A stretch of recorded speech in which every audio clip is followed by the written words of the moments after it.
what if sabihin po ni Congressman Leviste na pinupolitika siya, kaya ngayon po ay siya isa sa ilalim sa Masusi kriminal? namin pinag-aralan to kasi this is a very novel case. Hindi ito basta-bastang maiisip na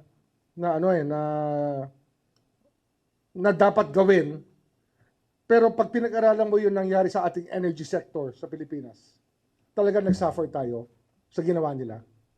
Kasi nga, nung buong mundo ay nagsosolar na, ang China at ang lahat ng buong mundo ay nagsosolar na, dito, kinuha nila yung exclusivity na solar. At saka may mga project talagang hindi matuloy-tuloy at hindi ma-on-stream, hindi magamit dahil pinipigilan sila ng Department of Energy dahil merong exclusive contract. Nangyari yan sa lalawigan ng Cavite. Nagkaroon kami ng isang 80-hectare solar field. 40 ba? 40 to 80 hectares sa loob ng EPSA na hindi nabigay ng feed-in tariff na fit dahil may exclusive na ang itong exclusive franchise na dapat dumaan ka sa kanila para makagamit ka ng solar.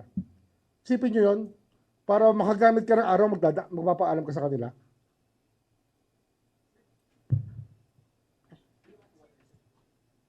Ombudsman, meron po tayong timeline for the filing of cases po. Thank Na, you. ito na.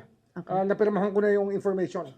Ay, yung 4PI, yung information, sorry. Napirmahan ko na yung charge sheet para sa PI. Oo. At di ba meron tayong mga ghost projects na binitira. Ghost electricity. Pangako nila magpo-produce sila ng kuryente. Pangako nila sa Philippine Energy Plan nakalimbag itong dapat production na gagawin ng solar.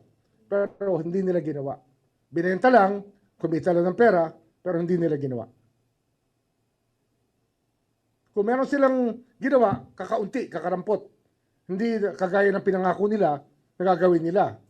Kasi nga, ang ating yung ating energy mix, yung ating energy projections, especially Department of Energy, it relies on projections on how much power we will need as a country.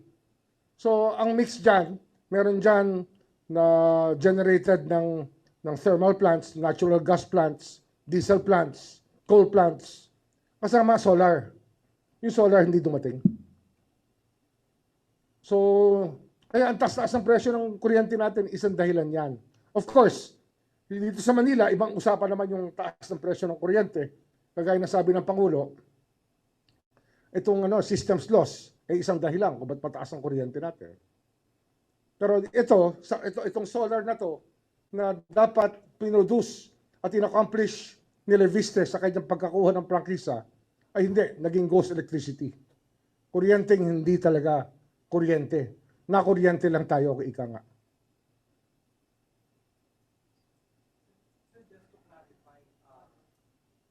Sir, Eric from Inquirer po. Just to clarify, yung plunder and graft po, both Legarda po and Leviste? Yes, both.